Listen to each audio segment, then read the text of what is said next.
What is up, Knife World? Alex here, bringing you another video.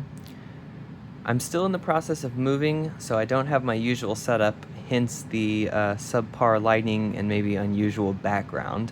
But I just got this and I wanted to film a quick video on it and discuss it anywho because I was pretty excited about it. So I did commission this. This is a Jeff Vandermeulen Homicide. It is the normal sized homicide, or the smaller one. I see a lot of double XLs or the larger variants getting posted on Facebook and Instagram recently. This one is just a 3.5-inch blade, I believe, per my new knife collecting direction with the blade restrictions of the new state I'm going to be living in. I'm not going to be getting anything over 4 inches so that I can own it legally. And so that was part of the motivation for getting this size. That, and I think it's maybe a little bit more realistic for me in the direction that I just carry. You know, I don't carry a ton of things over 4 inches, although I had a couple of knives that were at that or above that I did end up moving so that somebody else could enjoy them. I'm going to walk you through this kind of like I normally do, and I will kind of compare to some of the knives that I do have, and I just wanted to give my thoughts on it. It's probably going to be a little bit shorter of a video because, again, I'm not super enthusiastic about the quality of the video that this is going to produce, but I just wanted to do this video anywho. Maybe I'll try and boost the exposure or something to try and give a little bit more detail on it. But let's start at the blade here. This is Chad Nichols Slither Stainless Steel Damascus. Jeff, it kind of looked like he maybe did a slight two-tone with it. So like if you look at the forward part of this edge and like the belly part of this edge, or the blade, not the edge, it looks a little darker than the flats do, and it's kind of a cool look. You still get the pattern, but like the flats to me look like they have maybe slightly more brighter tones. Moving to the bolsters, you might think this is zirconium, but this is actually Jeff's first attempt at doing blackened titanium. It's anodized. I don't know how he anodizes it. My understanding of the titanium anodization process is you basically heat up titanium until it's red hot and then quench it, and then you do that over and over and over and over and over again, and then eventually it comes out to be black. He's using normal weave carbon fiber, which if you've seen any of my other videos, you know I'm a big carbon fiber guy. I like carbon fiber. It's a cool material to me. This example is pretty good. I don't know that I see any voids, front or back. Like I said, it's not unusual to see voids in carbon fiber, but it's always cool to not get them. As you can see me rolling over the knife, you see that there is no backspacer. This is a standoff knife. I do typically prefer backspacers because I feel like it allows makers to express a little more artistic design, but Jeff doesn't do that, and that's okay. Following around the clip, also blackened titanium, and then the liners are also pretty dark. They're not black like the bolsters are. You can see the color differences between them, but if you blacken titanium and then make that the lock bar, I'm going to guess that you compromise the springiness of the titanium in order to get the color of the black. So I think there's good reason why it doesn't look that way. That being said, it looks pretty nice compared to the blade. Like it doesn't distract me. It's a great look. I told Jeff that I was looking for kind of a darker themed knife just because that's kind of been some of the design language of other knives that I've been into. I know this knife is not nearly as black, but Dalibor Draco, and this is a favorite in the collection, Stan Wilson non-flipper flipper. In fact, these two are actually in pretty similar configurations, other than this one is using zirconium, so these are zirconium accents and carbon fiber, whereas this one is titanium and carbon fiber, so it's kind of a cool difference. We'll move these out of the way so I can discuss the homicide a little bit more.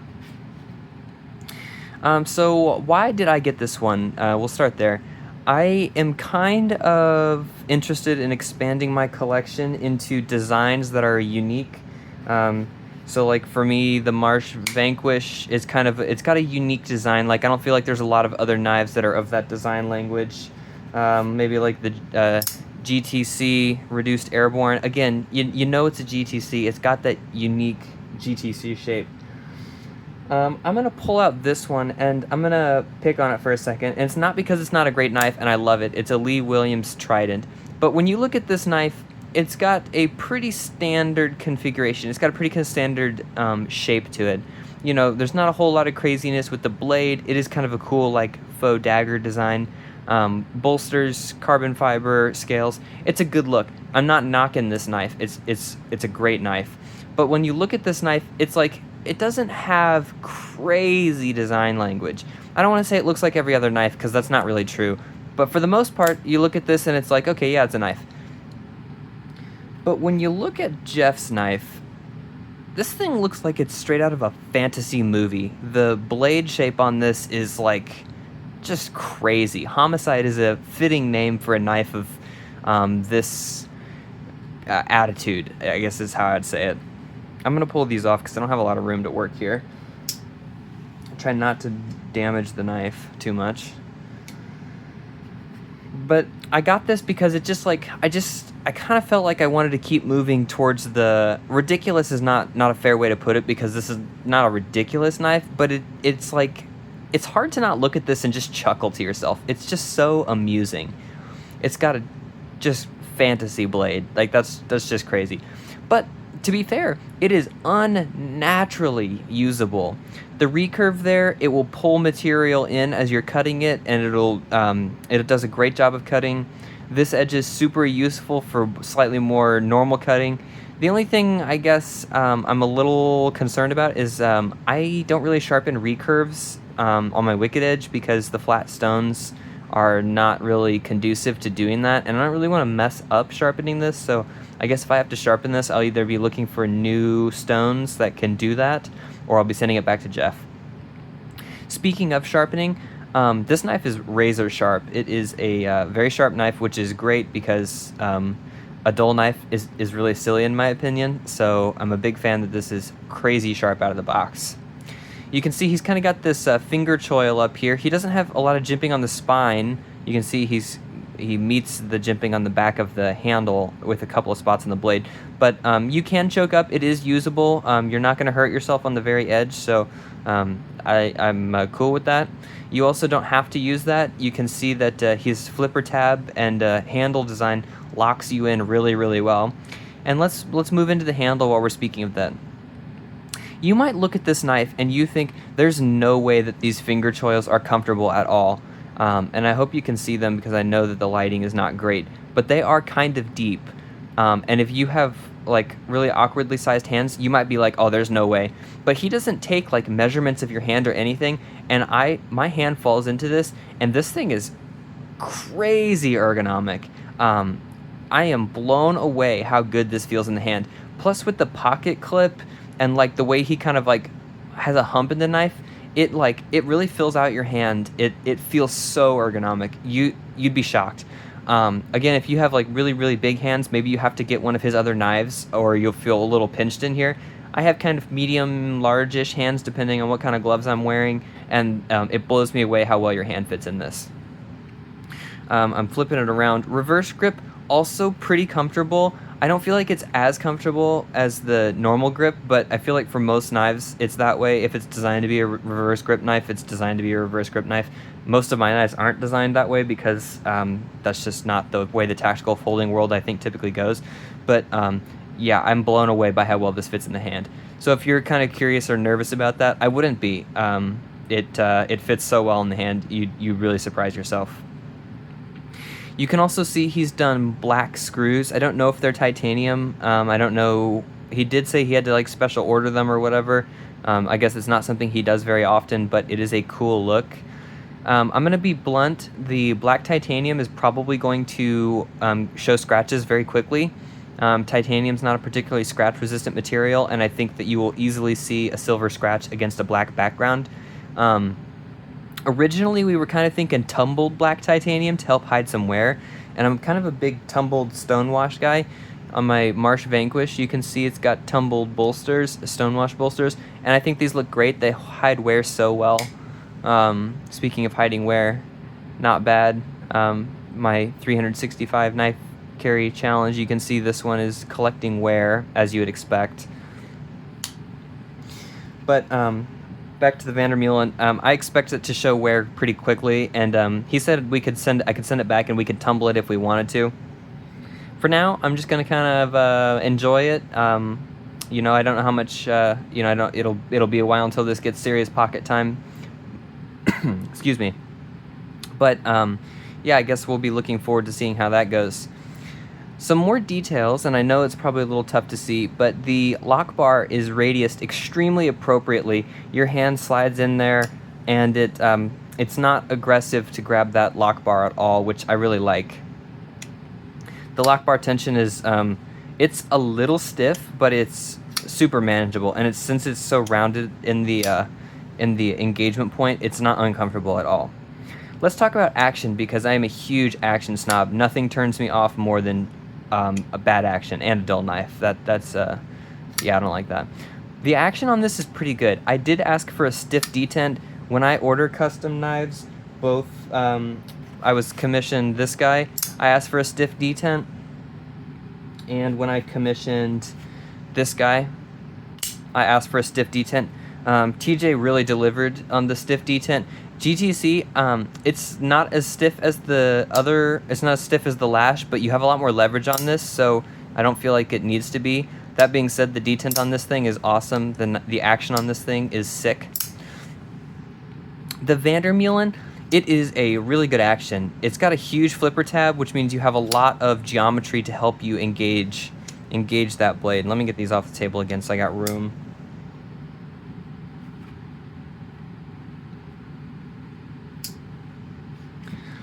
It does have a big flipper tab. Some people may not be super into that. I don't personally care. I have other knives with really large flipper tabs. The Rockstar, yeah, you know how I feel about that. Also a big flipper tab, and the action on that is superb.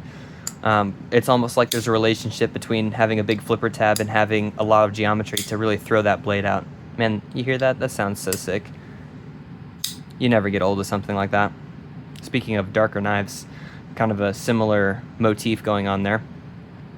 But back to the action on this.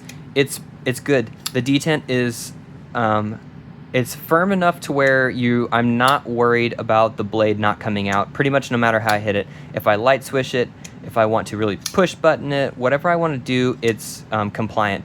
This knife is also not really broken in, so I think that you definitely notice that it's not that it's not smooth, it's just that I feel like it will smooth out a little bit more. I did put a little drop of lubricant in there, and I think that freed it up a teeny tiny bit. I am a proponent of putting lubricant on the pivots and detent tracks of my knives. You know, you don't have to overdo it, but I've been guilty of overdoing it too. But yeah, I did that. It's broken in a little bit, but I still feel like it has a ways to go. I'm happy with the detent on this. It's not so loose that you would not be able to engage the knife. So action check, sharpness check. This is a really, really sweet knife. You can see he does put his maker's mark on there. You know, it's a Damascus blade. Maybe I'd prefer his maker's mark somewhere else, but that's how he does his knives, and it's not distracting. It's an attractive maker's mark. It's pretty minimalistic, so kind of amusing that it's such a extraordinary design, and it's got like a very simple, minimalistic maker's mark. You know, I guess I kind of would expect something over the top, but I like it. Like I said, it's on the blade, so I guess take that for what it is. Doesn't really bother me all that much. The Damascus hides it pretty well, so what can I say? So I don't have a ton of other comments on this. I kind of went through all of the proponents I wanted to talk to. I guess we got blackened standoffs there. He did a great job just nailing the dark theme on this. Lockup is pretty good. It is early, but it looks healthy to me. Blade centering on this thing, man, there's not a lot of room for error, and he looks like he gets it smack dab on. I do want to talk about something. When you look at the knife like this, you do not see the tip, right? It's definitely covered there. But if you've got finger fat and you run your hand over it, just like that, you do catch the tip a little bit. Now, like, I mean, how much can a maker do when you're like sticking the fat of your finger in there and then running it over for the tip? But you can see, because the tip of the knife is curved up, you can just grab the tip of your finger, and it's probably going to be hard to see, but I did that fishing it out of my pocket once, and right there on my middle finger, you can see I've got a little bit of a battle scar there. So I did nick myself. So I guess that is something. I'm not sure if anybody else experiences that with their Homicide. When I use the pocket clip, I don't see that being an issue, but I just kind of dropped this in the pocket like a slip joint carry, and then I guess when I was fishing it out, I just found the right way to grab the tip of the knife with my middle finger there, and it cut me open. So I guess it's another testament to how sharp that tip is, and it comes to a fine point. It's got that nice swedge on the top of that blade. That thing looks sick. I love this blade. It's super usable too. For how fantasy it looks, it's so usable. So yeah, I guess that is, I don't want to say it's a criticism, maybe more user error than criticism. I wouldn't mind if the tip was a little more recessed or something, just so like it was harder to do that, but I don't know, how many safety precautions can he put into place for user error? Like I said, it's not like it comes outside of the handle. It's just like if you get your finger fat in there, and you're gonna cut yourself. I mean, eventually, with the right blade shape, there is probably a way to do that on just about any knife, right? If you get your finger on this Todd Fisher Archangel and you go way under there, I'm sure you can find a way to clip yourself. Yeah, I don't know why I'm flipping the action on this one, although the action is also stellar on this. If you haven't seen my video on this, you know that I was a huge fan of the action on this guy. Let me put that away. So yeah, let me just give you my final walk around. Again, I'm going to try and boost the colors, so I hope this turns out well. But I am a huge fan of this. I do have a little tiny bit of oil on the blade, so that's why it's kind of shiny and reflective, but looks good. Jeff nailed the look on this one. The dark theme on this is so awesome. Clip is pretty usable. 3D milled, beautiful pocket clip. It's because it's all black and carbon fiber and stuff, I actually think this is one of the most attractive knives to like have in your pocket, like just to see the black pocket clip and scales sticking out of your pants pocket. It's one of the more like, I like it. I kind of like the dark look. I have some knives with fancier clips. Let's pull out this one. This is probably my fanciest clip knife. RJ Martin Q36, beautiful Timascus clip on that. I love the colors on Timascus. To me, it's definitely better than Mokutai for whatever reason. Also, you know the RJ Martin snap. Sorry, I got smudges on the blade, but Magna Cut doesn't really get any. It's supposed to be pretty corrosion resistant, so you don't have to be worried about that. Man, it's also a great flipper. So yeah, it's like this is pretty blingy in your pocket, whereas this is pretty stealth mode. So I'm not saying one is better than the other, but it's cool to have something that's kind of different, because I'd say most of my pocket clips tend to err on the like silver shiny side, because most of them are titanium. I guess the Rockstar has also got a Mokutai or Timascus clip. And it's kind of a dark theme too, so I don't know, you can kind of see. I mean, it's also got the backspacer though, so it's like that theme kind of transitions around, but nonetheless, my point being is that that pocket clip looks really cool hanging out in your pocket. I just like this knife. This is just so amusing. I'm really enthusiastic about this one. Since I started my 365-day carry challenge with the Marsh, I've gotten a few new knives. I got the Trident, that was a new knife. I got the Q36, that was a new knife. And when I say new knife, you know, new to me post Vanquish. And I also got the Archangel. All of these were new knives post Vanquish. And gosh, the Vandermeulen Homicide is a cool addition. I can't wait to carry it too, so certainly going to be looking forward to that. All right, well, as always, everybody, thank you for joining, and I hope you enjoyed this video. Bye.